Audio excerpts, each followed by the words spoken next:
You're listening to Impact S.E.A. Episode 6, The Future of Smart Cities in Southeast Asia.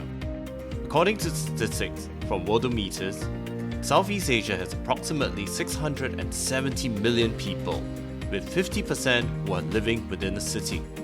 This proportion of urbanites are forecasted to grow to 56% by 2030, which means an additional 40 million people will be living in cities in the next 10 years in Southeast Asia. Cities will become even more densely populated as a result, and such pressure will be further deepened in cities like Bangkok, Jakarta, and Ho Chi Minh City, which are all sinking due to excessive resources extraction. In this near-crisis situation, how do cities become smarter, more efficient, and more intelligently managed? And what can technology startups do to contribute in making cities sustainable?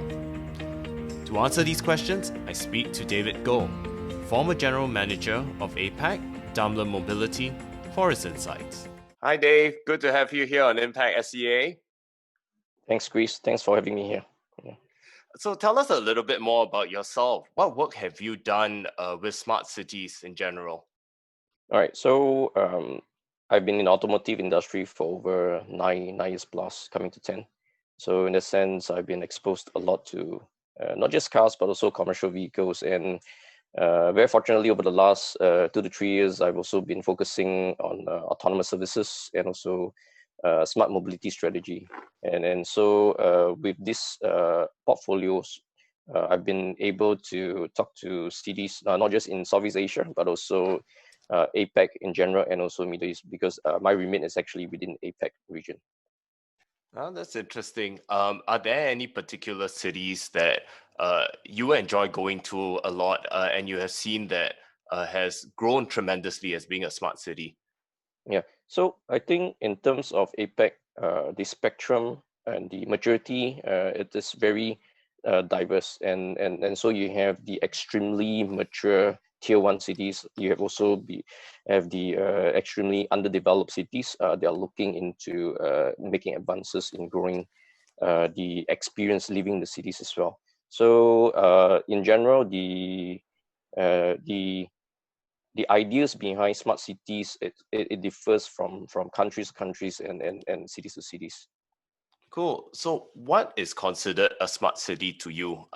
Everyone always, I mean, personally for me, I feel the idea of smart city means there's more technology, everything is all run by robots, there's a lot of AI in there, but I could be wrong. Are you able to give us some definition of what smart cities are, in your Yeah. perspective?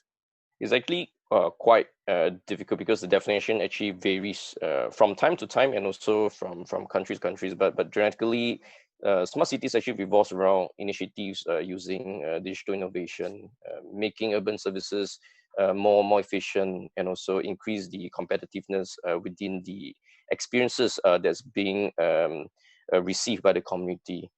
In terms of time, smart city has also chronologically advanced from Gen 1, Gen 2 to Gen 3. Gen 1 being very tech driven, very tech centric.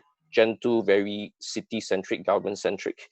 And Gen 3, which is the stage that we are in right now, very community, very people driven centric kind of use cases.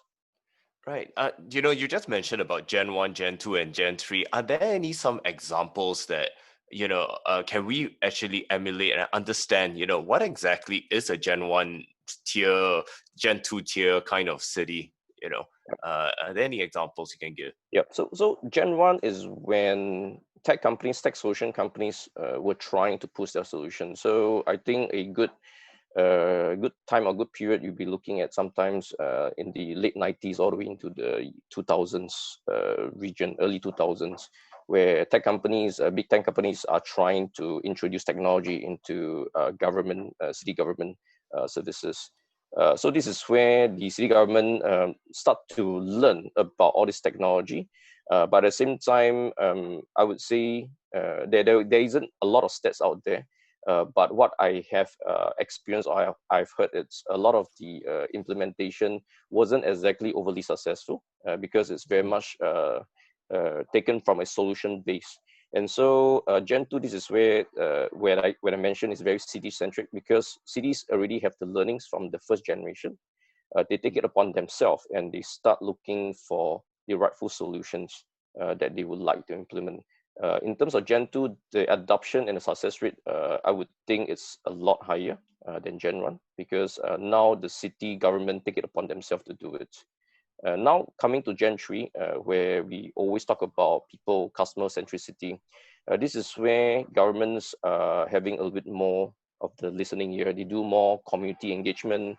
They listen to the residents. They listen to what they really want, and in terms of what can actually give them a proper living experience in the city, but at the same time sustainable as well.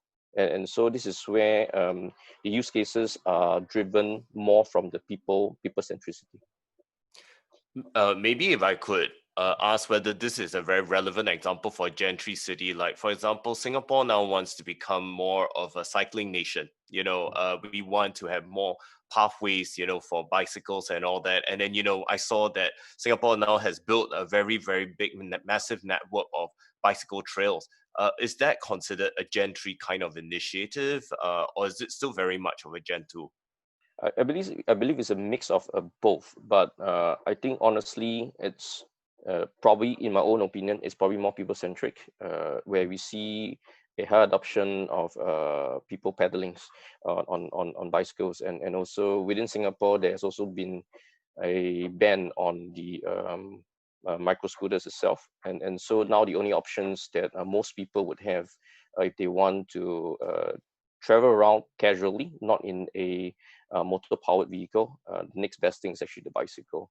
And so that's where we personally, I've seen a lot more adoption in terms of bicycle. That's from a people centric aspect. From a city or government aspect, we all know, or we all generally know, that Singapore is trying to strive for car light. And having that agenda of car light, you must give your commuters an alternative, and bicycle is actually a great alternative to travel and to move them from places to places.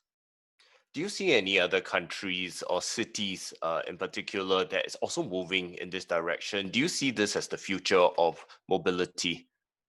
Yes, actually, cities are having that as part of the agenda. Some of the cities, they may not have banned micromobility. They start introducing micromobility in the cities, but of course, there are certain regulated guidelines that they have introduced. So, in terms of alternative form of mobility, we see more cities adopting. So, take for instance, Brisbane City. They adopted micro scooters in the cities. Of course, with some guidelines of having helmets on, and at a certain speed limit, being able to also travel on pedestrian paths as well, in a limited speed. So I think these are some of the introduction that the cities are starting to embrace, and of course they need to balance between the safety aspect of it and also the commuters experience aspect of it. Nice. You were just mentioning about Brisbane, right? And so was it a very Gen 2 or was it a Gen 3? Do you think was that a people centric or was it because the government felt it was good for their policy? What was your opinion on that? I believe it's a little bit of the both, and for Brisbane, I've lived in Brisbane for four and a half years, and I have the experience of taking the ferry, the city cab, to taking the bus, and also the train system. I think they have a fairly elaborated public transport system to service the people. But at the same time, because the accessibility to some of this public transport for some people is actually a lot further away. So in that sense, some of the population are still centric around cars. By having the introduction of micromobility, this actually do help these commuters travel from their residence to the first point of public transportation, and from then this nodes of commuting would continue through public transportation.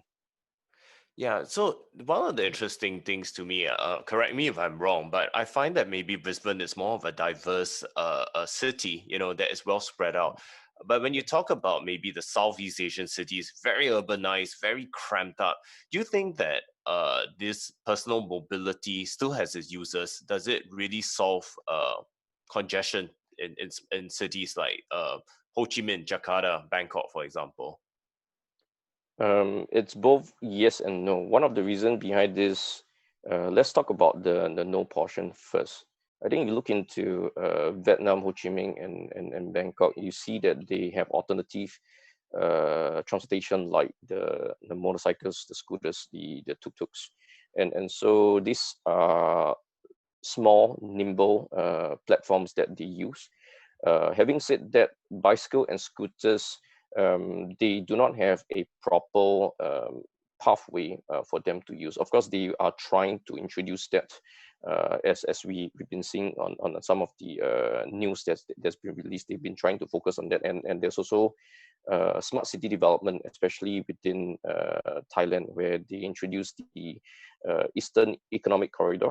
They are also looking into advancing into car light and proper mobility strategy for those cities as well. So taking the load off the main trunk transportation, which is passenger vehicles or people using the main trunk roads. Interesting. Now we are talking a little bit about the cities of Southeast Asia. In your opinion, moving around, having a look, having all the feedback so far, what do you think are the two most critical issues that cities in Southeast Asia, which are generally very congested now, what are the two most critical issues that needs help to be addressed? I think the two very broad issues, and these two broad issues actually triggers down to a lot of other sub issues. One good example is actually urbanization in the city, and we all know the statistics. By 2030, we assume that 68% of population would start living in the city. That's the Wow. pre-COVID. That's the pre-COVID statistics that's been put in place. Post-COVID, maybe this may alter a little bit, but I fundamentally believe maybe not by too much. And so urbanization triggers a lot of sustainability issues in terms of, for instance, infrastructure usage, affordable housing, waste management, food management, and there will be a series of agendas wrapping around urbanization, trying to support the growth of urbanization.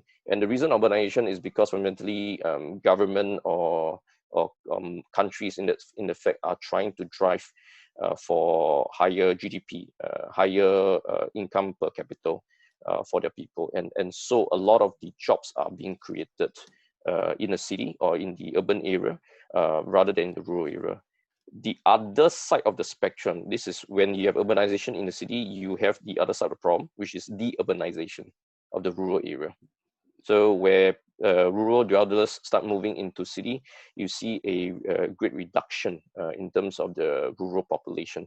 And so existing services like, for instance, public transportation that used to service those rural areas cannot break even or cannot have that kind of revenue to sustain those public transport. And so in that sense, you are putting down a lot of services in those rural areas.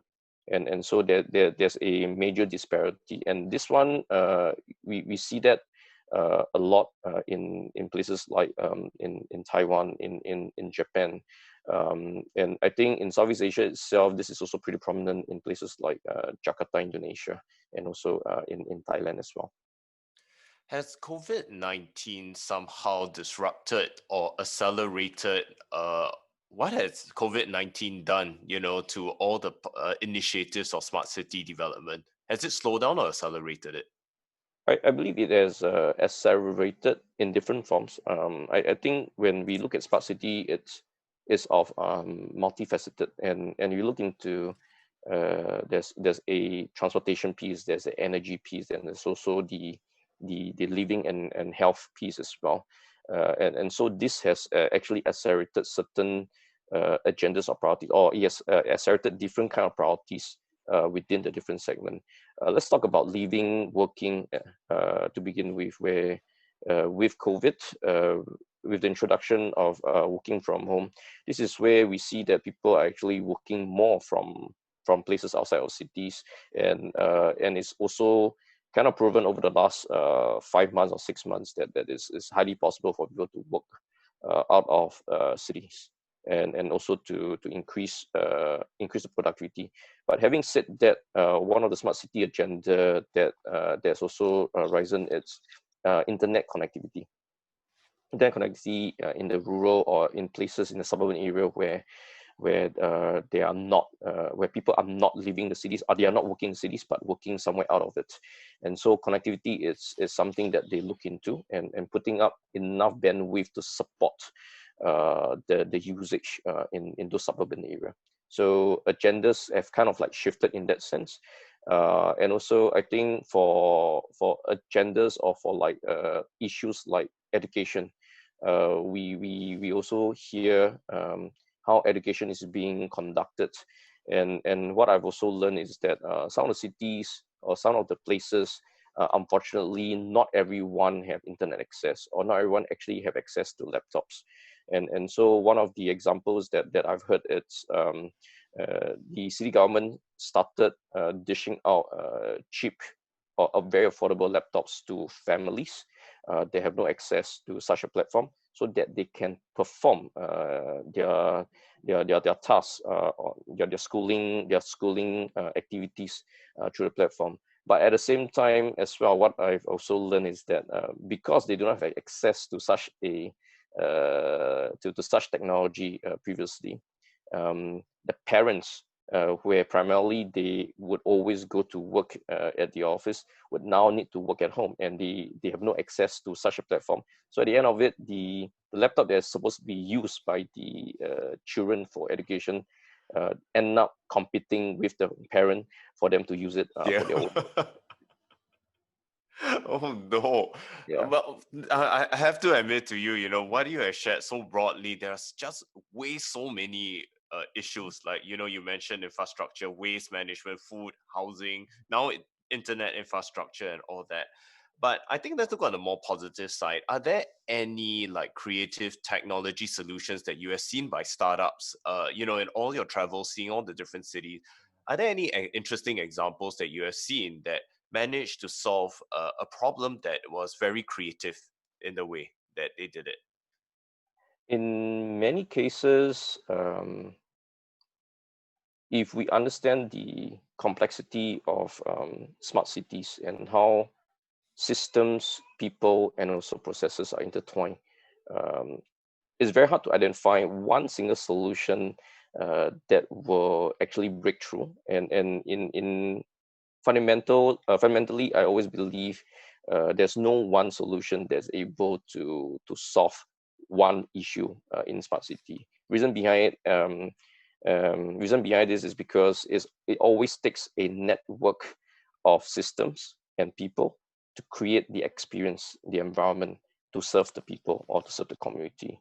And if you ask me, is there one particular technology that is so outstanding?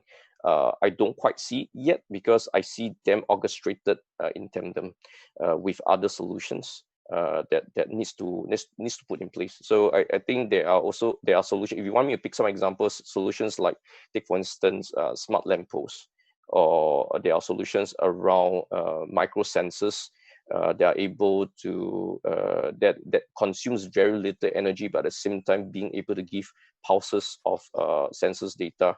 I think these are very powerful solution, but at the same time they need to be orchestrated with a string of other solutions and workflow in order for you to find the effectiveness of it. I would like to follow up on that point. You were saying, because actually one of my questions was that what advice do you have for smart city startups? And then you are saying about orchestration. How do you think would be a great way to facilitate that kind of orchestration, where you gather different solutions to become a cohesive solution for a city? Do you have any advice for tech startups? How do they get to that level? Sure.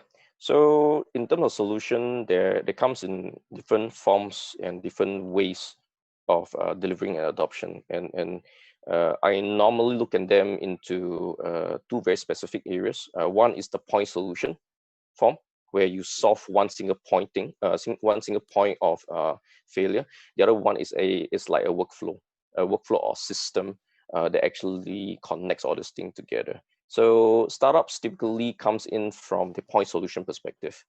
And in order for them to actually deliver or even experiment their solution with a city, it takes a network of other things to in order for them to even create a pleasant or effective experiment. So for startups in that space, I would say that, you know what, they need to be aware that selling to the Gs or selling to the government is always a very lengthy process. May take anything between 6 months to 18 months for them to place a pitch across. They need to understand the problem really well, be very familiar with it, and also at the same time sensing not so much on how much money they can make out of it, but kind of value transfer, the kind of savings that you could give for the cities. And for even for new startups, they are focusing on getting the product right. If they were to do an experiment with a city, they would probably not consider making immediate profit out of it, but at least, you know what, discussing or negotiating to get their costs at least covered for the experiment. For those that are dealing with, again, back to the point solution or single sensory products, which I mentioned earlier on, try to work with larger system integrators, larger providers that are already serving the government.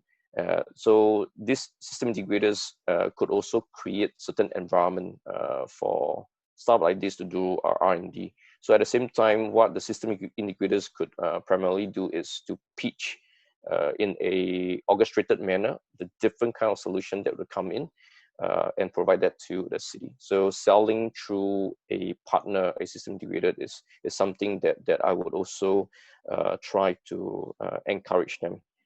Two other points would be if they really want to pitch to a government or pitch to an authority, try to find out where is the innovation arm of this authority or innovation arm of these agencies are. So like, for instance, Singapore, we have the Smart Nation Office to begin with. Of course, they do not look into every single agenda or every single topic, but at least they could direct the startup to the right agencies to pitch their idea.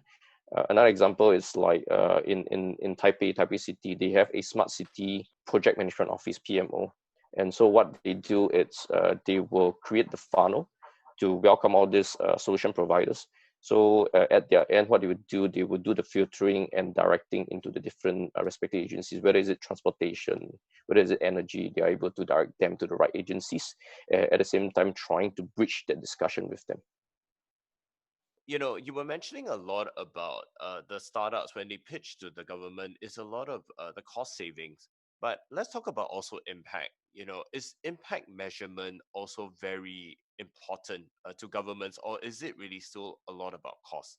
You know, share a little bit more, and you know, what kind of impact measurement should we be concerned about when it comes about cities? Measuring the impact for smart cities and how smart cities look into that. I think it's really, really hard to measure this point of time. And if I were to give an immediate KPI or an immediate indicator, it will be cost saving, because that's generally a lot easier to calculate in the short term. Because if you look into the agendas of smart cities, sometimes revolves around sustainability, revolves around resilience. These are some of the KPIs that are very, very long term. Like, for instance, how do you reduce carbon emission over a period of time? And you can't just do it in just one certain sector. You have to do it in multiple sectors in order for you to see the cumulative effect of that impact. And so in general, if you are only providing one solution in one particular domain, if you're looking to the sustainability aspect of impact, it's really hard for that startup or that solution to be measured against. Okay, thanks. So one of my last questions I have for you, what are some smart city visions that you hope to achieve? And what do you think are the challenges of getting to that vision that you are envisioning at this point? Sure. All right. I think fundamentally, more and more cities are doing it right by putting people and community first. Projecting a long-term plan, which is constantly reviewed and iterated. So they may have like a 5, 10, 15, 20 years plan having constant iteration, coming back to the plan, iterate with the different agencies that are exposed to different segment of the community is really important. Another part of it is actually setting aside budgets for mid-term to long-term research to find out what are kind of use cases that are fundamentally available in short, mid, long term, and trying to find long-term solutions for all these things. Maybe they can't solve it themselves. They would probably require, take for instance, research institutions, industrial partners to come in and to do this partnership with them on research. Having collaboration across different cities. So one example is the ASEAN Smart City Network in Southeast Asia. So that's made up of 26 different cities, Singapore, Johor, Bangkok, including as well. So this is where they would exchange do's and don'ts, the good and bad practices. They will also talk about projects that is out there as well. We see a lot of smart cities forming consortiums as well. Consortiums with other cities, consortium with industrial partners, creating that network for their collaboration model. I think this one needs to continue, needs to be continued. Another way to also create a better synergies between cities and solution providers by creating a platform, a sandbox for them to experiment the different solutions. I think this actually reduces the time where a startup or a solution provider is trying to pitch to a city by introducing the technology at a much quicker pace. And they are able to experiment it within the sandbox without affecting the larger scale of systems. Wow, that's really a lot to think about. But really, thanks so much, David, for being here with us today on Impact S.E.A. My pleasure. Thanks for inviting me. Yeah. You've been listening to Impact S.E.A, a podcast focused on impact technology investing in Southeast Asia. To share your views in future podcasts or invest into my fund in impact technology startups, contact me at christopherquack.com or trive.vc.